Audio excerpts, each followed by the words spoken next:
Good evening and welcome to Friday Night Magpie Live. Must admit, I hadn't expected this one might be quite as shall we say, busy. What are we all making of it then? As press conferences go, you listen to a year's worth under Stuart Maynard, and not me saying it, but you send the glass eye to sleep. Martin Patterson's today and his Nottingham Forest counterpart, Nuno Espirito Santos, and they've both kind of like dropped bombs in the building, haven't they? Certainly created a lot of news, a lot of agenda. Alassane Jatta completed a 5-match ban on Wednesday evening, all looking forward to his availability for Bromley on Saturday. And Martin Patterson, at his morning press conference today on Friday, announced he would not be available. It was a very, very precise phrase that was used. I counted it up 3 times in the press conference, which kind of tells me the club had a little get together. And the phrase that was used 3 times by Martin, he's reported a back spasm. I'll repeat it. He's reported a back spasm, and Martin went on to add that the medical, if a player reports it, we have to respect it. I think that's quite a careful choice of words. We'll all be reading an awful lot into that. What are your thoughts on views? Do we keep him? Do you now try and sell him? You have 10 days to be able to complete a sale before September the 1st's deadline. Or do you go the other way and get him on a new contract? In that way, you protect the transfer value of the player, which clearly will not be as high at the moment, given his contract runs out at the end of the season. Really, we should be talking about Notts and that 4-1 win on Wednesday, certainly easing a lot of the tension and the pressure. Second half of the doubleheader against Bromley on Saturday. But I'm afraid the news agenda is being dominated by Mr. Alassane Jatta. Talk to me about your thoughts on what's happened today. What would you do? Would you sell? Would you keep?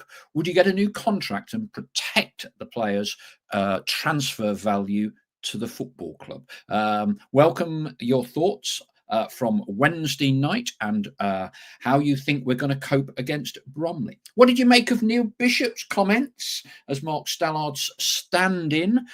He spoke about Notts being at best a mid-table team, Scunthorpe a relegation possible or probable. Your views on the thoughts of Neil Bishop? He's got promotions with Notts and Mansfield, certainly knows what it takes to get out of this division. And anything else you want to have a chat about on Friday night? Let's go to the message boards and then we'll start diving into a little bit more detail regards Mr. Jatta. Firstly, as I've posted, I did want to say a happy birthday to one of my greatest friends in football. Not got many, so it's probably not that great a recommendation. Great mentor to me over the past 30 years. Alan Birchinall. Now, he's synonymous with Leicester City Football Club over the many years there as a player and his role as club ambassador. Top guy. What most people do not fully appreciate is he was raised in Nottingham from a very early age. His dad, Leslie, was a massive Notts County fan. And he would take Birch to games as a young toddler in the 50s every week. And such was Birch's dedication to Notts County. This one will make everyone smile if you've not heard the story. He was a talented youngster with Thornywood Athletic. Used to play on Woodthorpe Grange. Don't know if any of our listeners would have been to school with him. Hayden Road Infants, then went to Claremont. He was offered apprentice terms at Nottingham Forest. He was 15 years old and he turned them down because he didn't want to go to Forest. There you go. Got picked up by Sheffield United when he was 17 and went on to have a great football career. So happy 80th birthday, Alan Birchinall. Less said about that penalty against Jim Montgomery in Division 2, the better. Okay, let's get some thoughts from the flock. First, on the message boards tonight was PJ Defiance. I'm still unsure on Martin. I think, as Neil Bishop said on the radio, we're going to be a mid-table finish with this team unless the brothers bring players in as soon as possible. Only 10 days left to the transfer deadline. Looking forward to tonight, says, I think it's Jock Pie. Don't know whether it should be Jack Pie. I think it's Jock Pie. It's one of our fans north of the border. From Martin Patterson's body language, I would say he's well peeved at the Jatta situation. I'll be surprised if we see him in a not shirt again. Delighted, but surprised if it happens. Evening from Jurgen Halligan. Who will buy Jatta if he has back spasms? Not sure what's going on. Where's the new strikers we're supposed to be signing? PG says, I was worried not for seeing Alessandro as the Messiah, and all would be good after Saturday, but I didn't see this coming.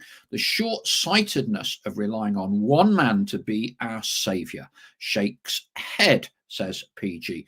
Donny Pie from Doncaster, I presume. Evening. Doncaster were bottom of League Two. My neighbours wanted McCann's head on a plate. They went on that season to reach the playoffs. Look at Walsall last season. Come on, you pies. Sam Draper, feeling more positive, but only just. We're in for a long old season. Platt's injury is not good news, and it looks like AJ will jump ship just when things were starting to look up a little bit. We need to bring in another centre-half for Platt, says Richard Elvian. McDonald's doing well there, says Jurgen, and we still have Ness. Ian Cooksey. So Jatta misses the first 5 games, and in 2 weeks' time, he will be missing again when and if he gets called up for his country. Then again in October and November. Get rid is Ian's view on this.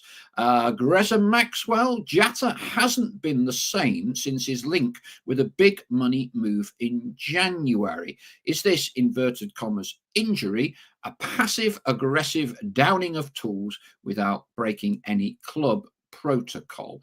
Ian Cooksey, reading between the lines, Elliot Ness, maybe one Elliot Ness, Lucas Ness, maybe one of the ones not impressing Martin Patterson at the minute.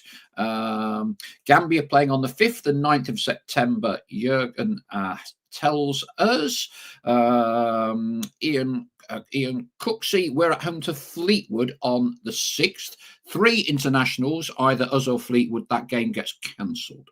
Adi Clark, evening, Adi. Hope I'm not being too negative, but the Jatta situation does sound a little dubious with the transfer window closing soon. Hope it's nothing to do with a potential sale.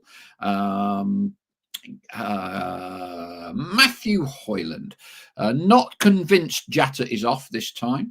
It was called a conspiracy on here when I said Crowley was off back in November when he was, inverted commas, injured. Feels different this time. Yeah, I was going to point this out. Ian Cooksey's beat me to it.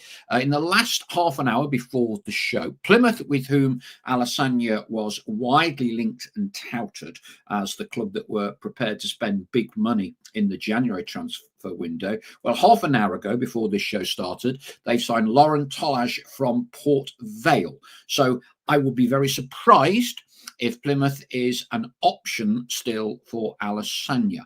Anthony Staples, we need to get rid of Alessandro. His heart isn't with Notts anymore. We definitely need a new striker, and we should go for Pierce at York. Nick G, regardless of Jatta's injury, we should have had a replacement in weeks ago. Ian Cooksey adds, that means spending money. One thing our owners currently don't seem to want to do. Nigel Cameron, the club have clearly been waiting to see if Jatta stays or goes, and today's injury news will hopefully make the club sit up and face the music. It's time to sign a striker. No more ifs, no more buts. Our Dot says, I'd cash in while we can. Not sure Jatta wants to be here anymore, in my opinion. Does add some further pressure to transfers incoming specifically in the centre forward positions. Bashrami saw that, says Gary Lee points out. He's gone to Crawley on loan for the rest of the season. Quite a lot of transfer business being done today. Is there a reason the shirts and players' names we can see are all now injured? Is looking behind me at some of the shirts. Yeah, the my Jatta match worn shirt, Carabao Cup Shrewsbury, I think, from last season, which probably would have been worth a few quid. Not that I would ever sell any of my shirts. It's probably, I doubt I get 20p even from Grezza. Grezza would probably offer me, like, I don't know, a couple of old bloody Notts County programmes from 1970. But I'm keeping it anyway. He scored in that shirt. Royston, the way Patterson swerved the signing of a striker question says no one is going to get the number 9 shirt. Jurgen Hallen caused a bit of a stir on the message boards when saying that Accrington have signed Paul Mullin. Don't think that's quite right somehow. I think it may be Paddy Madden. This is what others are saying to me. But yes, I did think for a moment, Jurgen, crikey, if Accrington are signing Paul Mullin, I don't know what is going off. Evening from Denmark, says Jeff Briggs. Andy Easom, evening all. Just in from a 9-hour crawl back from Cornwall. As Jim Royal would say, back spasm my arse. Need cover for Platty also. Dot, can we discuss the goalkeepers? I've honestly got little faith in Keller Roos. In his opening presser, he stated his best attributes were distribution. Not seen anything remotely worthy of being classed as good so far. Afternoon from Dark Force 2543. Derek Flowers, Jata is the League Two version of Alexander Isak.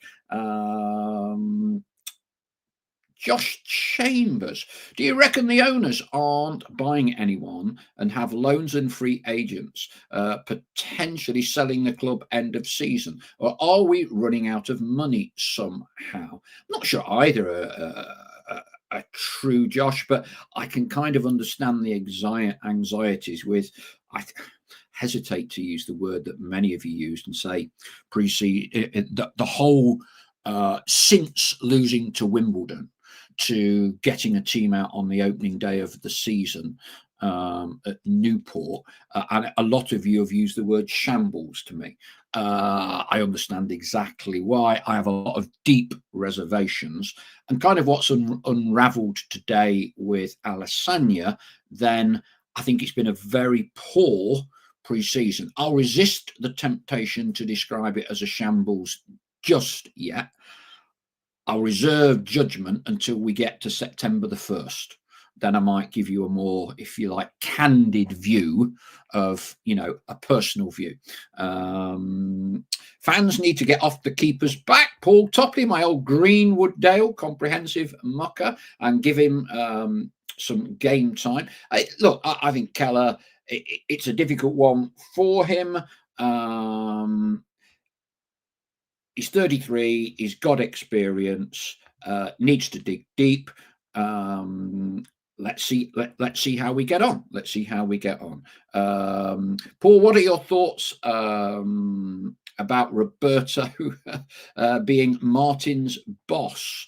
Interesting. I mean, I think Roberto Gagliardi is getting, coming in for a lot of discussion, shall we say? And again, given his CV and the role he had at Orient, again, I think that's highly understandable, really. He'll live and die by the recruitment, or maybe Martin Patterson will. It's always I still don't think that this whole role of director of football in English football has matured sufficiently in keeping with how it's viewed and operated in the rest of Europe. Let's see. Andy Easom, Archie Mayer has joined, our former coach Yes, at Morecambe. Jordan Harding, nice to see Neil Bishop the other night. Did you get a chance to say hello? Yeah, Jordan had a quick word with Bish. Like Bish, direct, shoots from the hip. Obviously, I didn't hear the commentary because I was watching the game live. But Bish has promotions with both Notts and Mansfield. The reality, much as it pains me, as I'm sure it's all Notts fans, when he covers for Mansfield Town commentary on BBC Radio Nottingham, he's watching a higher standard of football. And to be brutally honest, he's watching a better team. And that's hard for me to take. And I'm sure it's hard for Notts fans to take. But they're the grim realities of our current situation.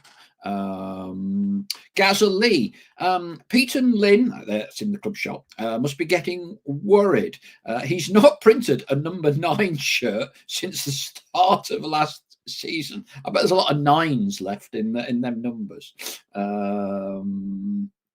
Mr. Som NCFC, what's your thoughts on the goalkeeper situation?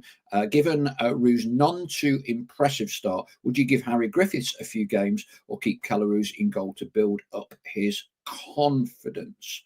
Northants by Paul, do you know if we have any physical scouts anymore? I believe we operate a largely, let's call it a digital model. But I do believe people then subsequently do go and take a look at the players. For me, the more interesting discussion point regards recruitment is that Roberto Gagliardi has spoken at length about having tracked, watched several of our signings over a long period of time. Are we following Roberto Gagliardi's ideas of recruitment? Or do his views on these players coincide with the data model that's produced by Football Radar? We've previously been led to believe it was very much a Football Radar algorithmic data model approach. Don't know. Dale Pikett, the silence from the top is deafening with all money that has come in from player sales. Us fans were told it would be used to reinvest in the team, which hasn't really happened. Remy Sky from New York, Manhattan, can't remember, Brooklyn, somewhere in the Big Apple. Hello, my friends. Good day, Mr. Mace. I hope you and your family have been doing well. All our flock hope you are doing well, Remy. And they had 1 or 2 health issues the last time we had spoken. Stephen Newton, I've got number 9 on my shirt with my own name. Never get caught out that way. Presume he's alluding to putting a player's name on your back and the player moves on. Right. Let's just have a bit of a dive regards Alessandro. And as I see it, when we signed Alessandro, I think it was a big test for him, and he found it difficult. If you remember when he first signed, he got 4 or 5 goals in his first 4 or 5 months with the football. No, well, he was here for 5 months, but he had to wait a while for the permit. Got a few goals. Number 9, sold Langstaff, and I was concerned for him to be able to get that 20 goals, which is what you need to be a successful team. He surpassed my expectations. I think overall he's got something like 27 goals from 55 games. So he's scoring 1 every 2 games. And any striker that gets 20 in whatever league division they're in, you're doing your job. You're doing your job. If it doesn't get you promotion, you're looking, for me, to other areas and other departments as to why you don't get promotion. So I think he's done extremely well. A lot of people would say his head got turned in January, and he unquestionably didn't finish the season as well as he'd started it up until Christmas. Part of me thinks, we've run him into the ground. I think he looked jaded 2/3 of the way through the season, may have needed a break, didn't really have many striking options. Then, of course, we get to Wimbledon, and he ends up with a 6-match ban. For me, that 6-match ban is entirely on him. He can't blame anybody else. Personally, and I know some Notts fans will disagree, when you have both feet off the ground at any point of a tackle, you're diving in. Okay, so he got the 3, and then while it might have been harsh, I don't think he can complain about being charged with his conduct not leaving the field of play and the altercation with the other guy. Um, Another three, as I say, I think it's harsh. It's all on him that he missed the second playoff game and misses 5 games at the start of this season. And if you are looking at it from a brutally realistic, independent manner, he has only himself to blame for getting that length of ban. Can't blame anyone else. Can't blame anyone else. And at that point, it's kind of a bit of a problem for the club. Now, the club decided to keep it quiet. They knew pretty soon after the playoff exit that he had been given another 3 matches. The club chose to kind of keep it quiet and, well, we're not sure and all of that. And I was a bit suspicious, but no one really seemed to know or was volunteering any concrete information. Notts removed Stuart Maynard a few days after Wimbledon. They then had 8 weeks without a manager.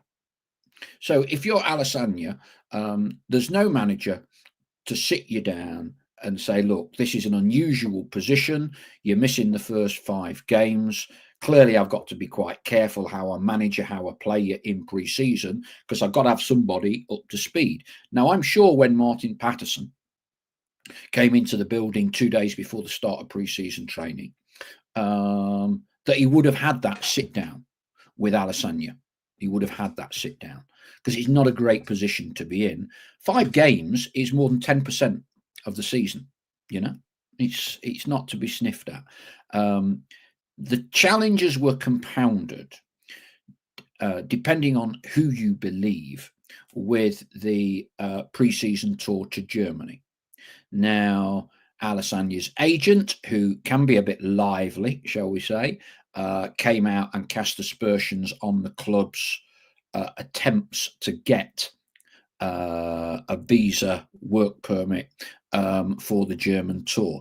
As I understand this, the previous year, Alessandro had a permit to go to the training camp in the Netherlands, but wasn't able to travel to the game over the border in Germany. So clearly, this should have been something that Notts knew would not be straightforward in terms of getting a permit for him, given the problems that have been experienced the previous year.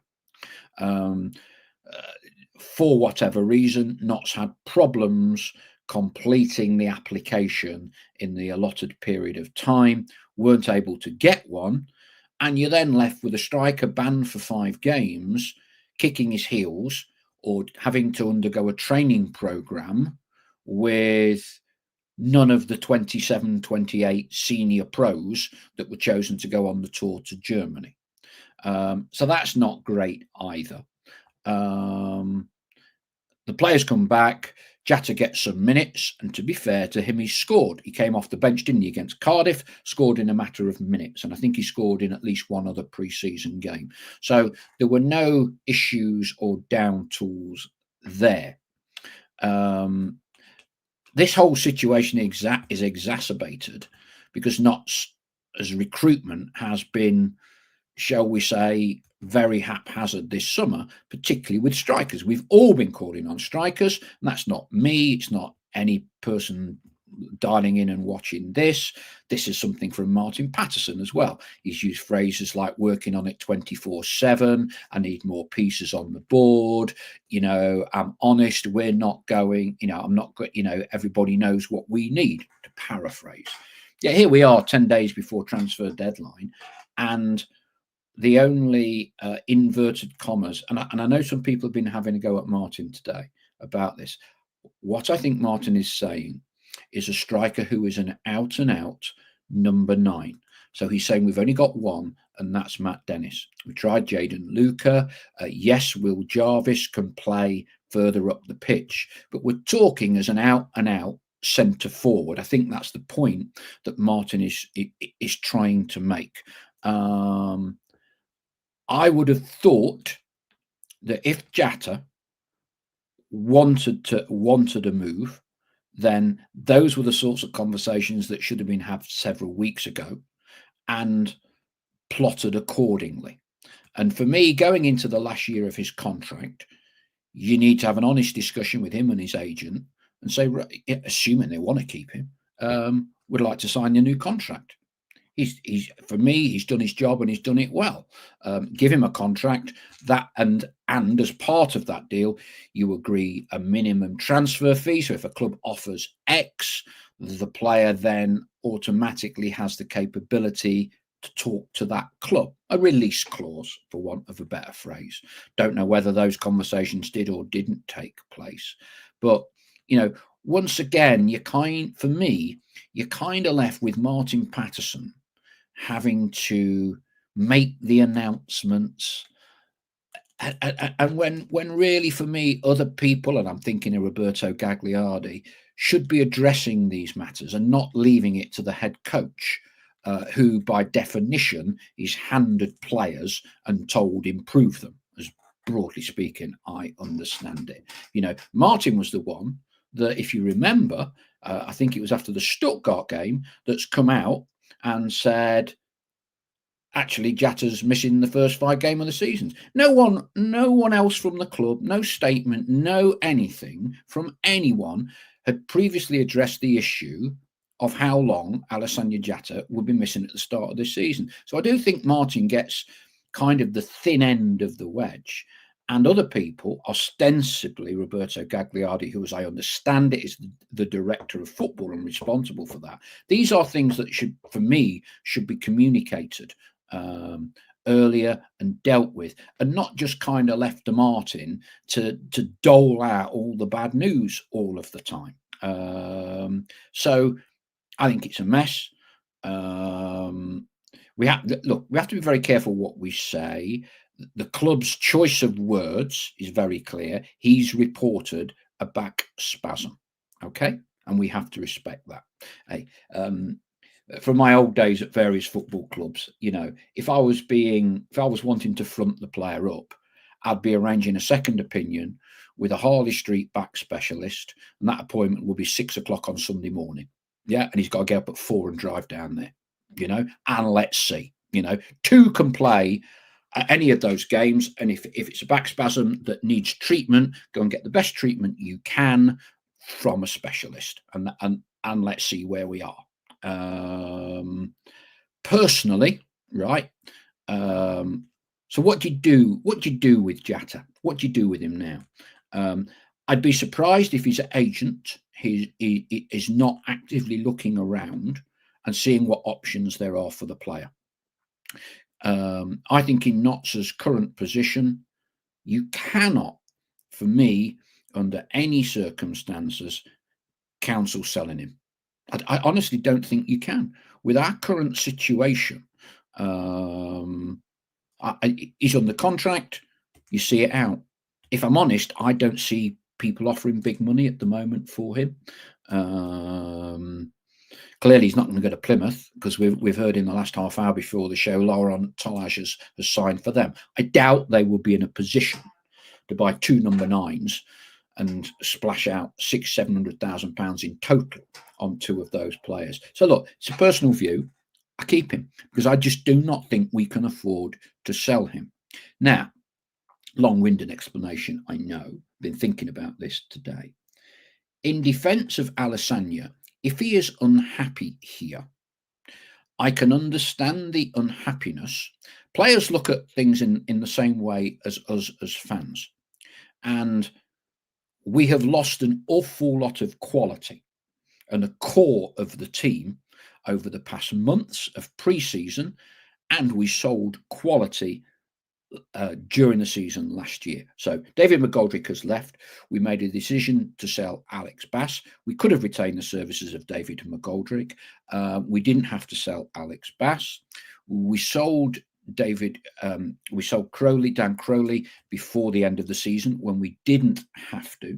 And we sold Macaulay Langstaff, and we sold Aaron Neman. So we have offloaded a lot of quality, and I can understand from a player's perspective, they want to play at the highest standard they can. They also want to be successful and get a few promotions on their CV. So I could understand, because Alessandro is one of those core players that remains, I can understand that he will be forgiven for thinking, he feels a bit frustrated by it all.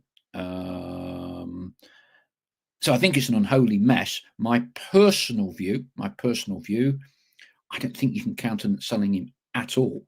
We've already taken out goodness knows how many goals of this team. I know we won 4-1 on Wednesday, but massive decision to let him go, because we've got 10 days. Odds are probably on signing a lone player from Premier League. I don't see us making a big money centre forward signing, if I'm honest with you. And Jata plays the role, the sole striker. I think he plays it well. And you can have strikers who are good goal scorers, but don't necessarily play as an out and out sole striker. Personally, I think if you could create a system with Matt Dennis playing slightly off Jatta, then I think potentially you got a lot more goals in the team. But look, those are purely my opinions. I do not think you can countenance selling him. I think you've got to sit him down, be that Roberto Gagliardi, be that Martin Patterson, and say, look, you're contracted till the end of the season. Either offer him a new contract, protect his value, agree a release clause in that. If he doesn't want to do that, you're too important to sell, expect you to get your head down, end off, off we go. We'll see, eh? I find it disappointing that this now has come to a head after the 5 games, and this is now kind of detracting from a 4-1 win. So Martin Patterson goes home on Wednesday night and thinks, jobs are good, and right, finally. Not only have we won, we've won 4-1 and in style. I don't quite know when this back spasm happened and was reported to the medical staff by Alessandra and then relayed to Martin Patterson. But I bet he's thought, how many black cats have I kicked and all the rest of it, right. Let's see what else. Oh, blimey, I've got about 150 messages here. Right. Let me try. I'm going to try and read everybody's out tonight if I can. It was a bit difficult with Stell. Right. Ian Cooksey. Like me, you've been watching Notts a long time. Can you remember any Notts player trying to engineer a move away from the club before? Off top of my head, no. I suspect there'll be plenty of other messages saying there is. I know lots of Notts players, Ian, under Jack Dunnett, used to be furious. We used to have a situation, didn't we, where players were asked to be transfer listed or were put on the transfer list. Now that kind of process largely seems to have disappeared now. One great story by Kevin Randall, goal scorer for Notts in the 70s. Kevin was unhappy with the money offered to him when Jack Dunnett was chairman. He complained to Jimmy Cyril. Jimmy says, we need to speak to the chairman. So Jack Dunnett was MP at the time. So dutifully, Kevin Randall, true story, rings up the Houses of Parliament switchboard in the days before mobile phones. Got switchboard. Can I speak to Jack Dunnett, please? Miraculously, there's some call goes out on this telephone system in the House of Commons, and Jack goes to this kind of like little cubbyhole with a phone, and as he always did, Dunnett here. And so it's Kevin Randall, Mr. Dunnett. Yes, I'm very unhappy with the money you've offered me. I think it's a disgrace. I want to go on the transfer list if you're not going to offer me any more money. Jack Dunnett, I'm not offering you any more money. How dare you ring me at the House of Commons? Puts the phone down. So I don't know whether you would say that's Kevin Randall trying to work his ticket or not, but that was about 1973. Anyway, there we go. I've diverted away. Gaza is critical of Joe Palmer. Now, I like Gaza, and we have a lot of messages on here. I don't think Joe Palmer is in any way, shape, or form involved in the football department decision making. Joe, as a chief executive, is responsible for commerciality of the football club, charged with improving revenue streams. Yes, he'll get involved with football ticketing and football pricing, but the football department, the playing department, comes under the sole responsibility of Roberto Gagliardi. Now, I know the backdrop to this is that the Supporters Association, which is no longer official, they don't like Joe. I think Joe's been spot on with his dealings. The Official Supporters Association need to look at themselves, not anybody else at the club, for what has happened with them losing their designated status. I don't want thousands of ready messages on my back now. That's a personal view. I know Gaza is involved on that association side, but genuinely, Joe is not involved in the football decision-making processes. That's not his remit. Richard Elvian, how much do you put on AJ not gaining the pre-season work permit? Kind of gone through that, Richard. I think it's a factor in his disenchantment. Andy Esom, I have a feeling Martin Patterson's frustrations with off-the-field activities, or lack of, will eventually come to a head. To me, he appears to be bubbling under the surface. To my friends and colleagues, Andy, I use the phrase spontaneously combust. I know what you mean. I know what you mean. Northants Bypaul, do you think the McGoldrick situation has had an effect on Jatta wanting to go? Well, we don't necessarily directly know whether Alessandro wants to go. Do I think it's had an effect on his mindset on achieving success at Notts County? Yes, I do. And I would say that about every other player within the Notts County first team squad as an opinion. If you sell Bass and you do not retain David McGoldrick, that sent a clear message to us as supporters. Players are no different. Players are no different. Nick G. Shrewsbury were relegation material. Bromley will be a more realistic marker.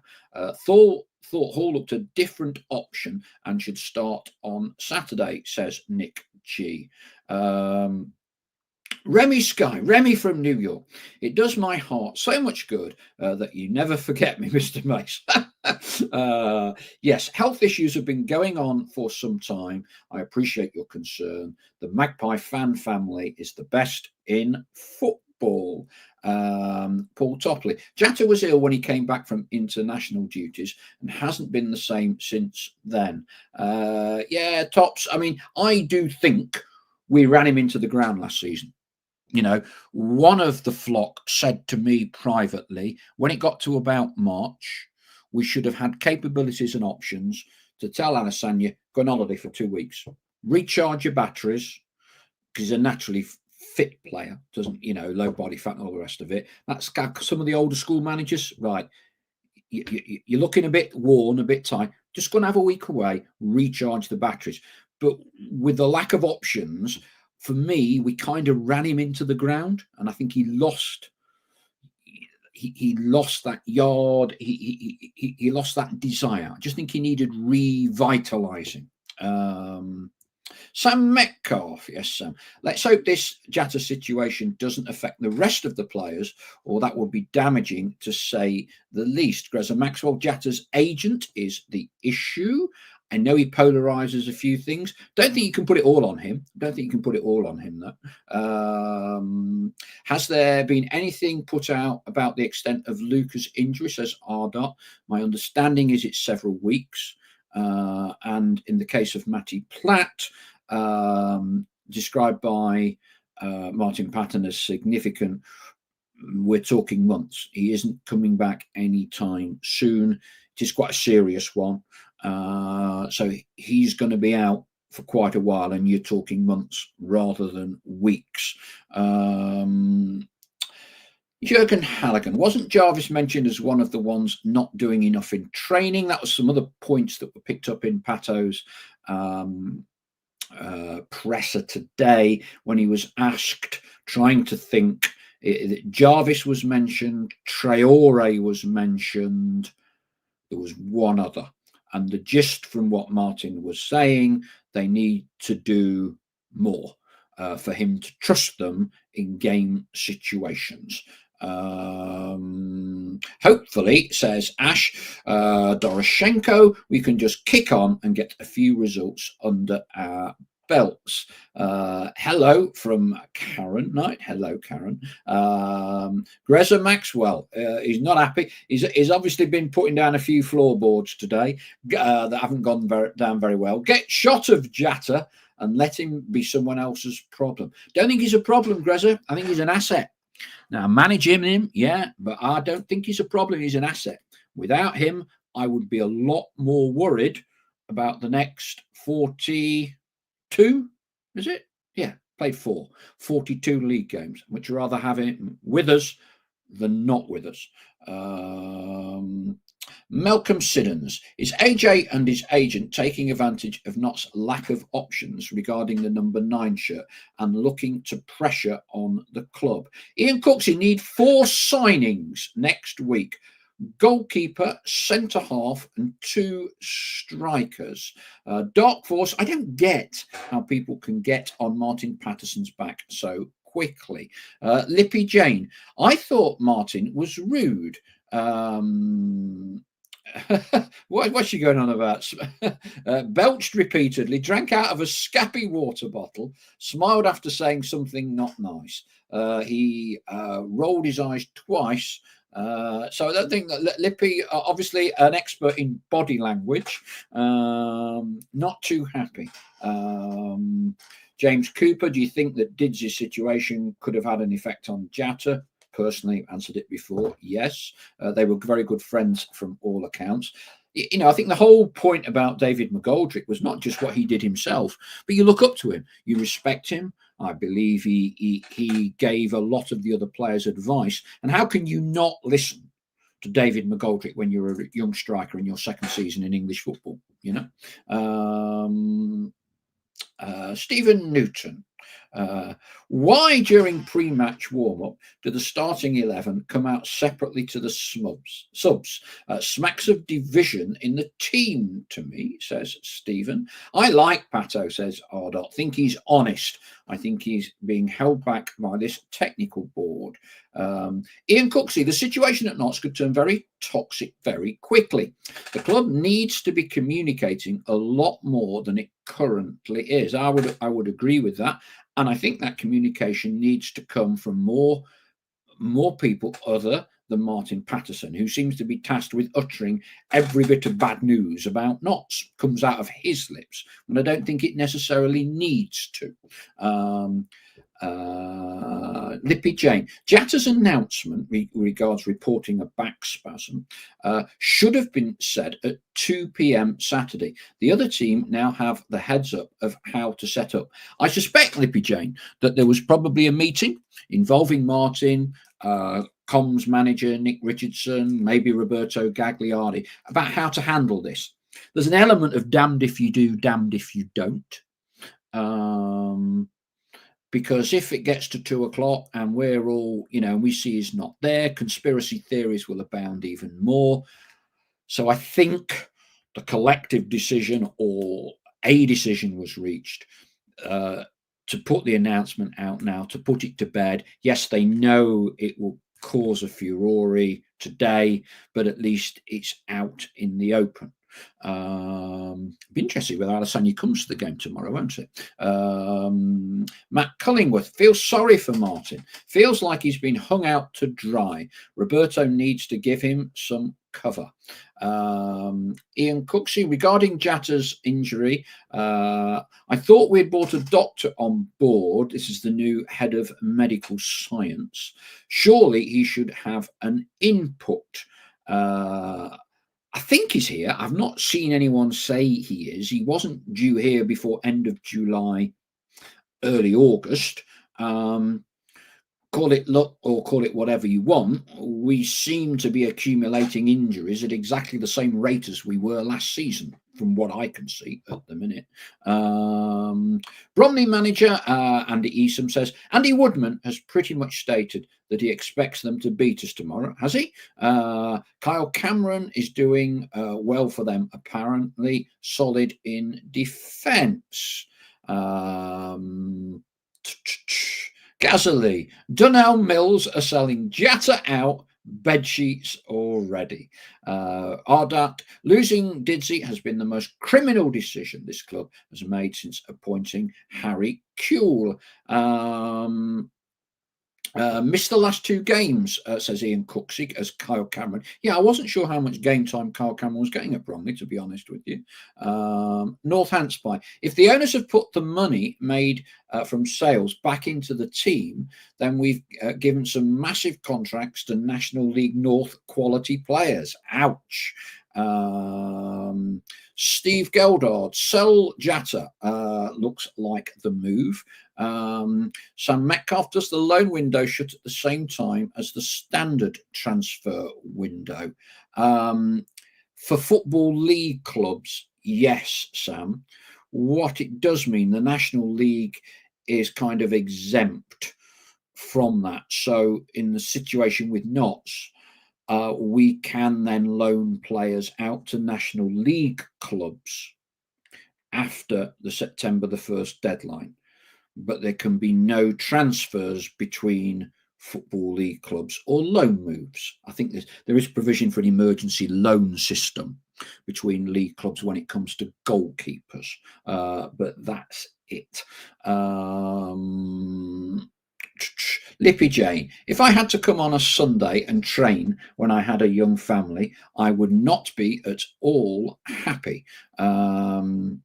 Ian Cooksey, this must be going back in time. Rejected bids for Pedro, Stubbs and Needham, if I remember correctly. Yeah, it's a long time ago. Clubs kind of held a lot more of the upper hand in those days. But, my point, and I know a percentage of our fan base disagree with me. The reality of the situation is Notts didn't have to sell Alex Bass. Now, we don't know what transfer fee was and wasn't received. It's the brothers' prerogative not to release any transfer fees. It's their shout. Personally, if I'm at the Football League, I would insist that all transfer fees are made public, because sometimes clubs inflate them, sometimes clubs deflate them, and we kind of make our judgment based on what we think the fee is. I think if you agree a fee between two clubs, that fee is registered at the Football League. That should come out.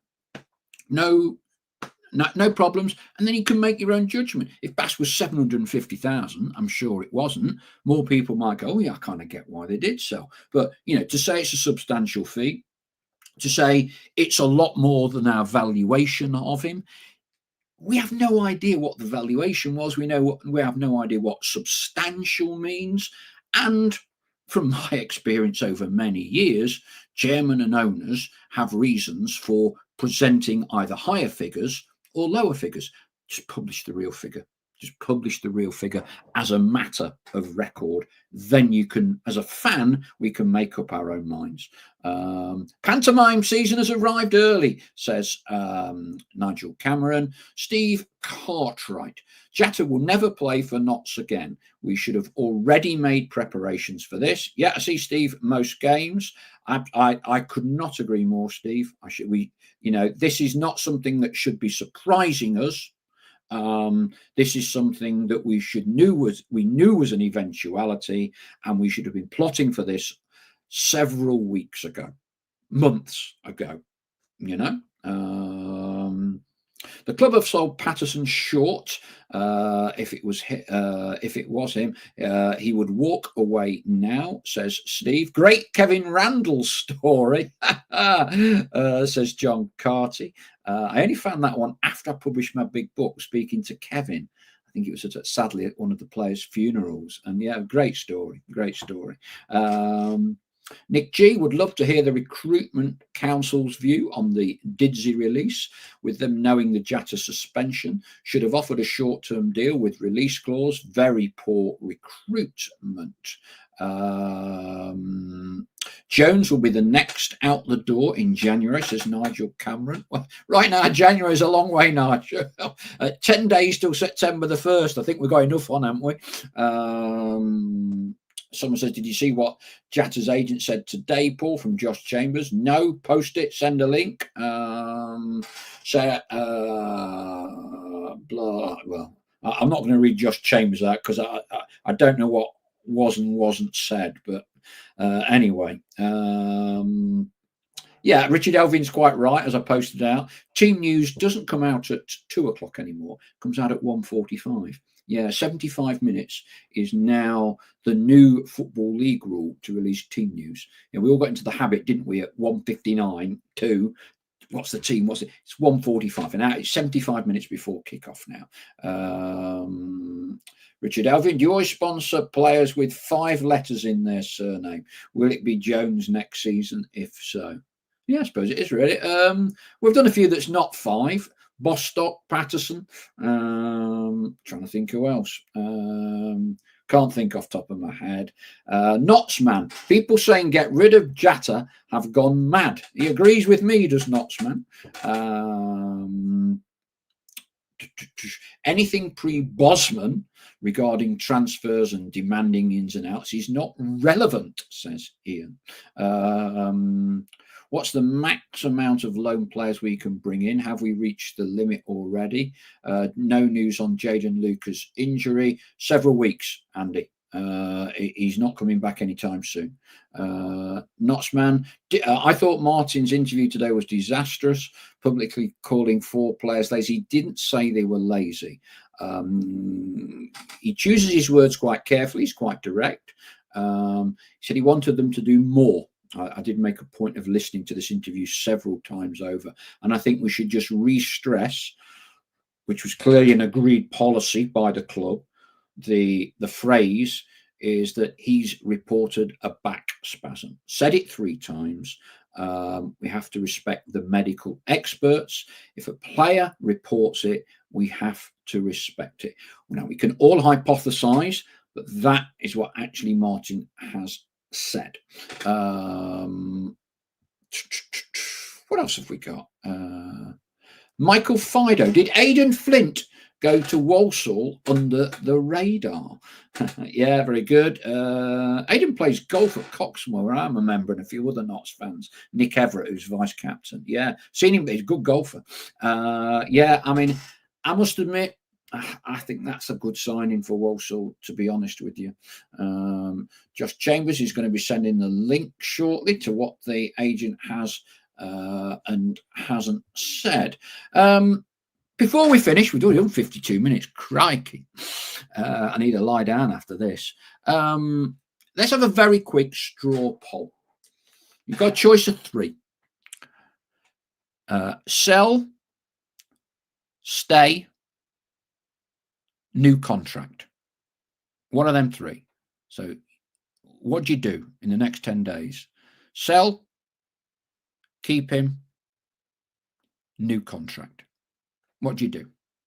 Let's see what we all think. There's a bit of a lag on these things sometimes. I'm sure there'll be hundreds coming through. And let's just have a very unrepresentative poll. Right, I'm going to try and read these out as quickly as they come in. Oh, blimey. Richard Elvian, Richard Elvian, new contract. Gazali, new contract. Simon Blair, stay. Bernard Richmond, new contract. Colin Scott, keep. Jurgen Halligan, new contract. Josh Chambers. Oh, he just sent the link. Bob Roper, sell. Ian, new contract. Nigel Bosworth, sell. Dark Force, stay. Andy Eason, call his bluff, new contract. Malcolm Siddons, new contract. Josh Chambers, new contract. Lippy Jane, new contract. Gaza Lee, and captain. Knotsman, new contract. Stephen Newton, he's put Newton contract. I think he means new contract. Sell for good money, says BNE Pie. Keep, says Sam Draper. Keep him, says John Carty. Andrew Rayson, new contract with agreed transfer fee release clause. Derek Flowers, new contract. Sell if we can get a replacement in first, says Ian Cooksey. He can be won over if well managed, says Simon Blair. New contract as long as he sacks his agent, says Matthew Hoyland. Ian McQuillan, sell as long as talent comes in. PJ Defiant, sell. Danny Pye will still be doing the commentary on Saturday. Yes, he's back in for Neil Bishop. Sam Metcalf, keep. David Amy, sell. Yeah, that was a quick fire round. What's that quiz show? Quick fire round. Blimey, that was quick. Consensus there seems to be obviously keep him and try and get him to sign a new contract. That would certainly be what I would do. But anyway, brother, what we got? We're done 54. We'll do an hour. We'll do an hour. I'm not going anywhere. Bromley. It's Bromley tomorrow. Okay. So Neil Bishop says we're a mid-table team. Okay. And Shrewsbury are a relegation team. We've won 4-1. A lot of our fan base talk about they're a ruddy, terrible team. Yabba, yabba, yabba, blah, blah, blah. Bromley will be a much bigger test, etc., etc., etc. So, what do we think? What do we think? How much for you has that changed the narrative for you, beating Shrewsbury 4-1? If, little word, but big to deliver, were we to win on Saturday, played 5, won 2, drew 1, lost 2. It's a relatively respectful start. Yeah, it's not brilliant. It's not terrible. So what do you think? Will you take much more notice if we can get a result tomorrow? Are you already in a die cast? We ain't doing anything this season. We're a lot worse than last season. What are your thoughts? Notts to win 3-1, says Matthew Hoyland. Greza Maxwell, mid-table to bottom on current form. Stephen Newton, let's get behind the team tomorrow and hope they can deliver. John Carty goes for a 1-1. I'll have a draw now Jatta isn't playing, says Nigel Cameron. I'm backing Notts for playoffs, says Big Meech. I'll tell you my views. I don't want this to be construed as negative, but I'm out of the Jimmy Cyril school here. For me, those 3 points are 3 less points we have to collect from 42 games to get 50 points. That's where I am right now with the situation. Not to say we can't get playoffs and all the rest of it, but right now, I think we need to keep chipping away with points, because if we don't, then I think panic buttons get depressed. We've already seen after Barrow, there was a panic button being hit. Responded well on Wednesday, regardless of who we're playing. Now there's more drama with the whole Jata situation, which we could clearly have done without. Let's somehow or other, we need to settle things down. At the moment, I think since Wimbledon, going out of the playoff games, we've never been more than 24 hours away from a drama or a crisis.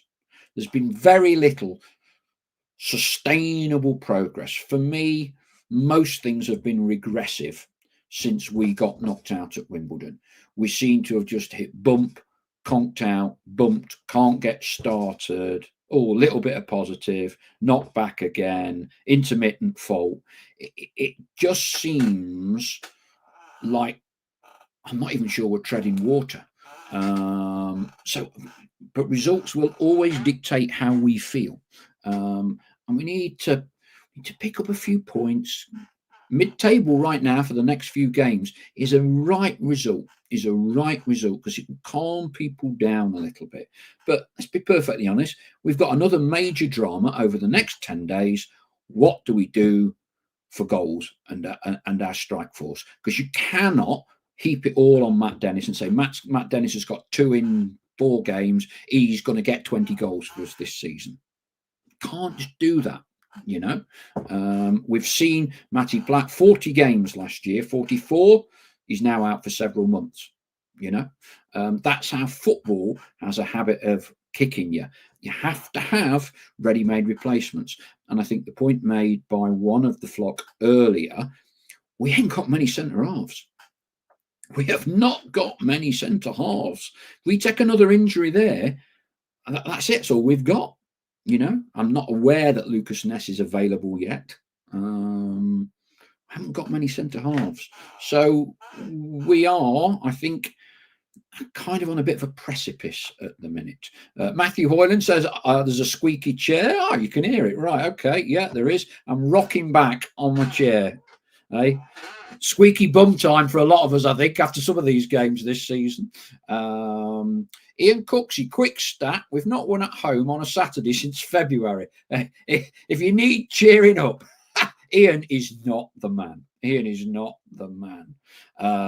Malcolm Siddons, we've scored more goals than Bromley to date this season. If we can keep a clean sheet, I'd rather have their points total. They're not. Is it 1-2 drawn 2 so far? They got 8 points. Richard Elvin, it's not the chair that's squeaking. I shall have a look at Josh Chambers' link in a bit. Bromley, says Andy Eason, are the acid test for me. Always struggle against them, a la Salford. And dark horses for me to go up. Michael Cheek is as reliable as ever. For Michael Cheek, read Paul Mullin. They always seem to score against us, don't they? Paul Topley, passing disjointed at the moment. Sounds like Greenwood Dale under 13's comprehensive school, Paul. Lack of movement, therefore. Tempo has dropped. Time will tell. Big Meat, I think Jatta's off. I've not even seen him in the director's box watching the games. I think he has been around, to be fair. And very final comments. Perhaps we can play Jatta at centre half when his back is better, says Matthew Hoyland. Right. Anyway, we've done an hour. So I must admit, this is a lot livelier than a lot livelier than when I was thinking about doing one at 9 o'clock, thanks to the announcement in Mr. Patterson's presser about Alessandra. Thank you, one and all, for dialing in and listening tonight. Thanks for keeping it respectful as always.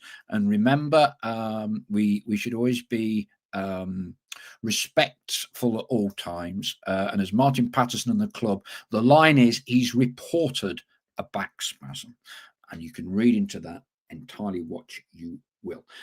Let's wish the players and Martin all the very best tomorrow. Team-wise, you'd think it would be an unchanged team, wouldn't you? You'd think it would be an unchanged team. I'll be doing the vlog tomorrow. I'll be down there nice and early, as I always am. Anyone wants to come up and give you 2 penneth for the vlog on your thoughts on Alessandra and what you think is going to happen, please feel free to come up to me before the game and we can get a little bit of it on video. Simon Blair, thanks for doing a Friday. Something or other in German is in Hamburg. Come on, you pies from Stephen Newton. Right, that'll do it for the night. Whatever you're going to do on a Friday night, go down the pub, go to bed, do whatever you are going to do, and we'll reconvene at Meadow Lane, 3 o'clock kickoff. Look forward to seeing you all. Thanks again. Thanks to our official partners. I best not forget them. The Big Shed at the Trent Navigation and JH Accountants. Thank you for all their support, which enables us to do what we do. And we are doing quite a lot more this season. Fingers crossed tomorrow. Wouldn't it be brilliant? Get a result. And all of a sudden, Alessandra Jatta does not seem quite such a pressing issue if we can get 3 points, and that will be a great way to end the week for Martin Patterson and the current fit group of players. Thanks again, everyone. Mark will be back. Stell will be back on Monday. He's also back in the commentary chair on Saturday, replacing Neil Bishop. We've got our live vlog that will be available within an hour after the game. If you want to be part of it with some thoughts on Alessandra Jatta, just come up and say hello and we will video you. Like and subscribe as always, a little red square somewhere on your screen. Hit subscribe, helps us keep you in the loop regards competitions, various shows, etc. Thank you one and all. See you all Monday, and let's hopefully all have a winning afternoon at Meadow Lane on Saturday. Cheers for now. Bye bye.